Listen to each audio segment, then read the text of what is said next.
கள்ளக்குறிச்சி விஷச்சாராய விவகாரத்தில் தமிழ்நாடு அரசு நோயாளிகளுக்கு போதுமான சிகிச்சை வழங்குறதில்ல, ஒமிப்ரசோல் மாத்திரை இல்ல, ஃபோமிபிசோல் இன்ஜெக்ஷன் இல்ல அப்படின்னு எடப்பாடி பழனிசாமி அவர்கள் தொடர்ந்து குற்றச்சாட்டை வச்சுட்டு இருக்கிறாரு.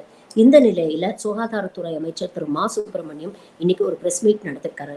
அதுல அவர் சொல்லியிருக்கிற முக்கியமான விஷயங்கள், ஒமிப்ரசோல் மாத்திரை கிட்டத்தட்ட 4,42,00,000 மாத்திரைகள் ரெடியா இருக்கு. அதே மாதிரி ஃபோமிபிசோல் இன்ஜெக்ஷன் மெத்தனால் பாய்சனிங் ஆன்டிடோட்டா கொடுக்கப்படக்கூடிய இன்ஜெக்ஷன் இது அதிக அளவில் பொதுவாக இந்தியாவிலே அவைலபிளா இல்லை.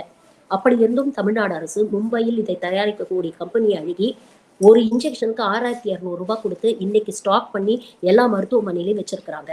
எந்தெந்த மருத்துவமனையில எந்தெந்த மருந்து எவ்வளவு ஸ்டாக் இருக்கு அப்படிங்கிறத முன்கூட்டியே நாங்க அறிவிச்சிருக்கிறோம்.